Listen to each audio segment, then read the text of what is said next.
जय हिंद दोस्तों, स्वागत है आप सभी का एस्ट्रो सूत्रा यूट्यूब चैनल पर। आज की इस वीडियो में हम डिस्कस करने वाले हैं अपनी खूबसूरती से वक्त की गति और दिलों की धड़कन रोक देने वाली evergreen most talented Bollywood actress Rekha ji के बर्थ चार्ट के ऊपर। डिस्कस करेंगे किस योग ने उनको ऐसी ब्यूटी दी कि आज भी उनके फेस पर उनकी उम्र का पता नहीं चलता। किस योग की वजह से वो आज भी अकेली है, किस योग की वजह से उनकी मैरिड लाइफ, उनकी लव लाइफ कभी सेटल नहीं हो पाई। तो पूरी वीडियो ध्यान से देखिएगा। वीडियो शुरू करने से पहले आपसे रिक्वेस्ट करना चाहूंगा, अगर चैनल को अभी तक सब्सक्राइब नहीं किया तो चैनल को सब्सक्राइब कर लीजिएगा, वीडियो को लाइक कर दीजिएगा और कमेंट में जय हिंद जय भारत लिखना मत भूलिएगा। आइए सबसे पहले बात करते हैं किस योग ने उनको इतनी खूबसूरती दी और किस योग ने उनको एक बॉलीवुड एक्ट्रेस बनाया। मैंने आपसे हमेशा कहा है कि जब भी किसी फीमेल चार्ट को देखें तो फीमेल चार्ट में आप शुक्र को लग्न बना लीजिएगा, क्योंकि शुक्र ही वो ग्रह है जो किसी फीमेल की बॉडी को इंडिकेट करता है। आप देखेंगे इस कुंडली में शुक्र वृश्चिक राशि में बैठा है और 12 भाव में बैठा है। 12 भाव में शुक्र को सबसे ज्यादा बली माना जाता है। कहा जाता है कि 12 भाव में बैठकर शुक्र बहुत ही ज्यादा स्ट्रांग होता है, उसमें इष्ट फल ज्यादा होते हैं।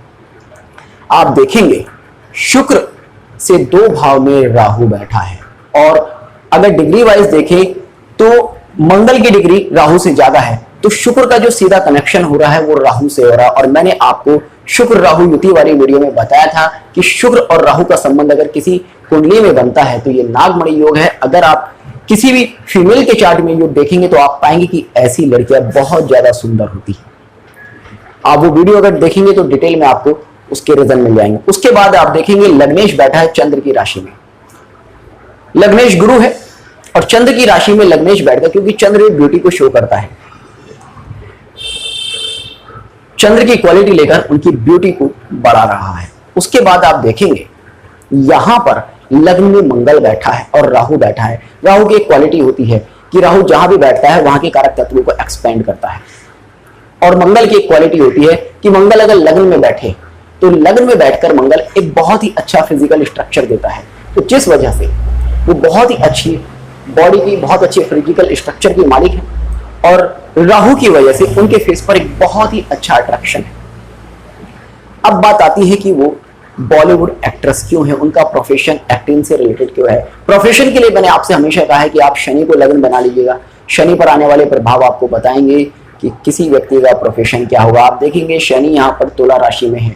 तुला राशि शुक्र की राशि है और शुक्र की राशि शो करती है सिनेमा, आर्ट और लग्जरी को। तो सबसे पहला इंडिकेशन जाता है कि ये जो भी पर्सन है इसका प्रोफेशन कहीं ना कहीं शुक्र के कारक तत्व में आएगा। उसके बाद आप देखेंगे शनि के त्रिकोण में चंद्र बैठा है और नाड़ी ज्योतिष में मैंने आपसे जैसा कि हमेशा कहा है कि एक दूसरे से त्रिकोण में बैठे हुए ग्रह हमेशा युति की तरह काम करते हैं, एक दूसरे पर पूरा पूरा प्रभाव रखते हैं। तो शनि के त्रिकोण में चंद्र के होने से, चंद्र जैसा कि मैंने आपसे कहा ब्यूटी को इंडिकेट करता है, आर्ट को इंडिकेट करता है, तो शनि के ऊपर शुक्र और चंद्र दोनों का इफेक्ट आता है। शुक्र और चंद्र दोनों का इफेक्ट आने से शुक्र का राशि से और चंद्र का त्रिकोण से। उसके बाद आप देखेंगे शनि से 2 भाव में शुक्र भी बैठा है। तो यहां पर ये सारा इफेक्ट आने की वजह से प्रोफेशन इंडिकेट करता है कि कहीं ना कहीं आर्ट से रिलेटेड होगा। उसके बाद आप देखेंगे पंचम भाव का स्वामी लग्न में बैठा है और राहु के प्रभाव में बैठा है। पंचम भाव जो आपकी आर्ट को शो करता है, पंचम भाव का स्वामी लग्न में बैठा है, यानी कि जो आपकी बॉडी है, जो आपका माइंड है, क्योंकि प्रथम भाव आपके मस्तिष्क को भी शो करता है, उसमें पंचम भाव के स्वामी के गुण है, यानी कि पंचम भाव जो आर्ट वगैरह को शो करता है, क्रिएटिविटी को शो करता है, उसके गुण हैं। उसके बाद आप देखेंगे लग्नेश में 4 भाव के गुण हैं। 4 भाव जो आपकी इमेजिनेशन को शो करता है, जो आपके मन के भावों को शो करता है। लग्नेश में 4 भाव के गुण होने की वजह से ये पर्सन एक ऐसा पर्सन है जो अपनी इमेजिनेशन से काम कर सकता है। लग्न में पंचमेश की उपस्थिति होने की वजह से ये एक अच्छा कलाकार है। तो ये सारे इंडिकेट करते हैं कि ये कहीं ना कहीं आर्ट फील्ड से जुड़ी होंगी। आर्ट किसी भी तरह की हो सकती है, वहां पर हमें अपने इंट्यूशन का या सामने वाले से कंफर्म करना होता है कि आप किस तरह की आर्ट में जुड़े हुए हैं। उसके बाद जो इस चार्ट के सबसे मेन फैक्टर्स हैं कि किस योग की वजह से इनकी लव लाइफ कामयाब नहीं हो पाई। रूमर्स की बात करें तो कहा जाता है कि इनकी शादी मुकेश अग्रवाल से हुई थी 1990 में, और शादी के कुछ समय बाद ही मुकेश अग्रवाल ने सुसाइड कर लिया था। विनोद मेहरा से भी इनकी शादी की कुछ अफवाहें हैं कि विनोद मेहरा से इनकी शादी हुई थी और विनोद मेहरा की माताजी ने इनको अपने घर में रखने से मना कर दिया था। अमिताभ बच्चन जी के साथ भी इनके लव अफेयर्स की चर्चाएं अक्सर आती रही है। उसके बाद अलावा भी कई अफेयर्स की इनकी चर्चा आती रही है, मगर उसके बाद भी ये आज तक भी अकेली है। सबसे पहले बात करते हैं किस वजह से इनकी मैरिड लाइफ कामयाब नहीं हो पाई, या इनकी कुंडली में वैधव्य योग क्या है। बहुत सारे लोग अक्सर पूछते हैं कि वैधव्य योग क्या है, और आप देखेंगे इस कुंडली में मंगल लग्न में बैठा है, और बहुत सारे विद्वान अक्सर यही कहते हैं कि अगर मंगल दोष हो तो वैधव्य योग होता है। जबकि मैंने अपनी हर वीडियो में मंगल दोष से रिलेटेड हर वीडियो में कहा है कि मंगल दोष जैसा कुछ होता ही नहीं। क्यों और कैसे, वो मैं आज इस वीडियो में आपके सामने प्रूव करूंगा। देखिएगा, मंगल लग्न में बैठा है, वैदिक शास्त्र के हिसाब से यहां मंगल दोष बनता है, किंतु केवल मंगल दोष बनने से कोई स्त्री विधवा नहीं हो सकती। आप देखेंगे मंगल बैठा है यहां पर राहु के साथ में। एक पॉइंट नोट कर लीजिएगा, मंगल जब भी केंद्र भावों में पाप प्रभाव में हो तभी मंगल बहुत ज्यादा कमजोर होता है। पाप प्रभाव में हो तब जाके मंगल के अंदर यह स्थिति आती है कि वैधव्य योग बन सकता है। केवल मंगल का लग्न में बैठना या किसी का मंगली होना पर्याप्त नहीं है। आप देखेंगे मंगल यहां लग्न में बैठा है और राहु के प्रभाव में। राहु क्या है? यमराज का कारक है।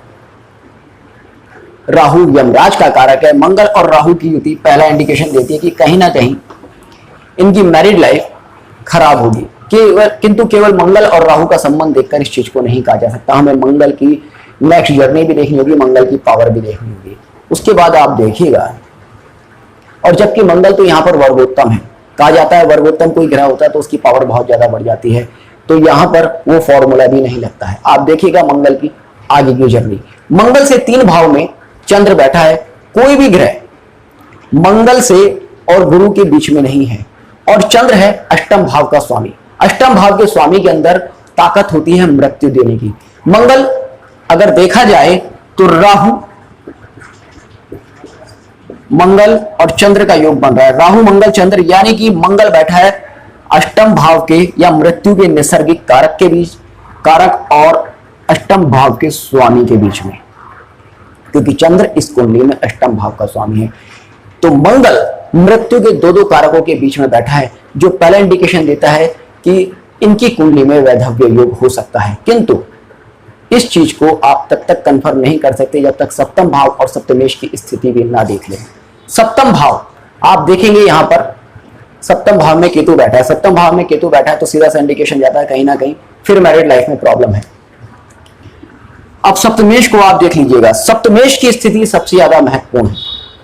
आप देखेंगे सप्तमेश यहां पर कहने को अपनी मित्र राशि में बैठा है, अपने मित्र ग्रहों के साथ बैठा है, किंतु जैसा कि मैंने आपसे हमेशा कहा है कि नाड़ी ज्योतिष में एक दूसरे से त्रिकोण में बैठे हुए ग्रह एक दूसरे पर बहुत ही स्ट्रांगली इफेक्ट रखते हैं। अगर आप देखेंगे बुध यहां पर 18 डिग्री का है और बुध के त्रिकोण में केतु बैठा है सप्तम भाव में, और साथ ही साथ आप एक चीज और देखेंगे, सप्तमेश की ही राशि में बैठा है, यानी कि कहीं ना कहीं राशि संधि है। अगर यहां पर लग्न बदल दें आप और कोई भी लग्न हो, सप्तम भाव में कोई भी राशि आकर बैठ जाए और वहां पर अगर राहु केतु का प्रभाव है भी, तो सप्तमेश क्योंकि सप्तमेश की राशि में राहु केतु नहीं बैठे होंगे तो ये इंडिकेशन नहीं होगा। आप देखेंगे सप्तमेश की राशि में ही राहु केतु बैठे हैं और सप्तमेश पर ही राहु केतु का प्रभाव है, और डिग्रीज अगर आप देखेंगे तो बहुत ही आसानी से क्लियर हो जाता है। आप देखेंगे बुध बैठा है यहां 18 डिग्री का और केतु बैठा है यहां पर 16 डिग्री का। दोनों ग्रहों के बीच में बहुत ही कम गैप है। इस वजह से बुध यहां पर बहुत ज्यादा कमजोर हो जाता है। दिखने के लिए बुध यहां बहुत ताकतवर दिखता है क्योंकि मित्र राशि में है, उसके शनि के साथ है, आगे शुक्र बैठा है, किंतु जो रियल स्थिति है, क्योंकि बुध की ही राशि में सप्तम भाव में ही केतु बैठ गया और बैठ गया बुध से बहुत क्लोज डिग्री पर होकर, जिस योग की वजह से इनको वैधव्य योग का सामना करना पड़ा। अगर एक छोटे से सूत्र के रूप में अगर बात करें तो आप नोट कर सकते हैं कि मंगल अगर कभी भी केंद्र भावों में पीड़ित हो राहु केतु से, तब वहां पर विवाह मसलों में बहुत ज्यादा परेशानी आती है। या तो विवाह टूट जाता है, सेपरेशन के चांसेस बनते हैं, किसी ना किसी तरह से सेपरेशन के चांसेस बनते हैं। आप ये कह सकते हैं, ये नहीं कह सकते कि डेथ ही होगी। डेथ के लिए आपको अष्टम भाव का, अष्टमेश का प्रभाव देखना होगा, जो कि मैंने आपको यहां पर बताया, राहु मंगल और चंद्र का। उसके बाद एक और आप रूल नोट कर सकते हैं, अगर किसी भी मेल या फीमेल के चार्ट में मंगल के ऊपर राहु केतु के साथ अगर चंद्र का प्रभाव आता है, तब भी लग्न कोई सा भी हो, तब भी उसकी मैरिड लाइफ में कहीं ना कहीं प्रॉब्लम होती है। अब बात आती है कि ठीक है, एक इनकी लीगल मैरिज हुई जो कि 1919 में मुकेश अग्रवाल के साथ हुई। उसके अलावा भी इनके कई सारे लव अफेयर्स रहे, वो सारे के सारे अनसक्सेसफुल रहे। इन लव अफेयर्स के क्या योग हैं आप देखिएगा, मैंने अनूप जलोटा की कुंडली में भी आपके साथ शेयर किया था कि जब किसी मेल या फीमेल के चार्ट में बुध और चंद्र का योग होता है, बुध और चंद्र का योग होता है, तो ये योग कलंक योग का निर्माण करता है। ऐसे में नेटिव के एक से ज्यादा रिलेशन हो सकते हैं। उसमें भी आप देखेंगे, मैंने आपसे नपुंसक ग्रह वाली वीडियो में कहा था कि अगर बुध और चंद्र अकेले बैठे हो या फीमेल प्लैनेट्स के साथ में बैठे हो या फीमेल राशि में बैठे हो, तब इनके इफेक्ट्स बहुत ज्यादा बढ़ जाते हैं। आप देखेंगे बुध यहाँ पर फीमेल साइन में बैठा है शुक्र की राशि में, एक और फीमेल ग्रह के साथ, एक और मेल ग्रह के साथ बैठा है। सॉरी, क्योंकि ये फीमेल चार्ट है तो मेल प्लैनेट की तरह एक्ट करेगा। आप उसको दोबारा से समझ लीजिएगा। नपुंसक ग्रह की एक क्वालिटी होती है कि मेल चार्ट में एज ए फीमेल और फीमेल चार्ट में एज ए मेल एक्ट करता है। तो बुध यहां पर एज ए मेल एक्ट कर रहा है और शुक्र की राशि में बैठा है, शनि के साथ बैठा है। शनि भी क्योंकि नपुंसक ग्रह कहा जाता है तो एज ए मेल एक्ट कर रहा है। चंद्र भी यहां पर शनि की राशि में बैठा है, चंद्र भी यहां पर अकेला बैठा है तो एज ए मेल एक्ट कर रहा है। तो इस वजह से इनके मल्टीपल रिलेशन रहे। और अगर इस तरह के योगों में राहु और केतु का प्रभाव आ जाता है, सप्तम भाव का प्रभाव आ जाता है, सप्तमेश का प्रभाव आ जाता है, तो ये योग बहुत ही तेजी से फलित देते हैं। जिस तरह से इनके साथ हुआ, इनके मल्टीपल रिलेशंस रहे, चाहे वो अफवाहें थी या हकीकत, वो वही जान सकती हैं। जो न्यूज में आता है वो अक्सर यही आता है। आप अगर इनके बारे में ढूंढेंगे तो कहा जाता है कि इनके बहुत सारे अफेयर्स रहे और एक से ज्यादा इनकी शादी हुई। उसके बाद आप इस कुंडली का एक और महत्वपूर्ण पॉइंट देखिएगा। इस कुंडली में चंद्र, गुरु, मंगल और शुक्र का मालाश्री परिवर्तन योग है। मालाश्री परिवर्तन योग होने से ये सारे के सारे प्लैनेट, ये कि सारे के सारे मेल प्लैनेट शुक्र के साथ में संबंध बनाते हैं, जिस वजह से इनके मल्टीपल रिलेशंस रहे। इनकी मैरिड लाइफ सक्सेसफुल ना होने का एक और मैं आपको पाराशरी ज्योतिष के माध्यम से सूत्र देता हूं। सप्तम भाव का स्वामी नवांश कुंडली में अगर 12 भाव में बैठा हो तो भी किसी व्यक्ति की मैरिड लाइफ में प्रॉब्लम आती है। इनके सप्तम भाव का स्वामी बुध है। और अगर आप इनकी नवांश कुंडली देखेंगे, मेष नवांश, मेष लगन इनका नवांश में उदय होता है और मीन राशि में बुध बैठा है, 12 भाव में बैठा है। एक तो नीच हो गया नवांश में इनका सप्तम भाव का स्वामी और व्यय भाव में पहुंच गया। तो ये भी अपने आप में एक कारण है कि इनकी मैरिड लाइफ बहुत अच्छी नहीं रही, इनकी लव लाइफ बहुत अच्छी नहीं रही और ये आज तक सिंगल है। इसी तरह के और भी बहुत सारे कई सूत्र हैं जो आने वाली वीडियोस में मैं आप लोगों के साथ शेयर करता रहूंगा। तो जुड़े रहिएगा एस्ट्रो सूत्र के साथ। मिलते हैं नेक्स्ट वीडियो में, तब तक के लिए जय हिंद, जय भारत।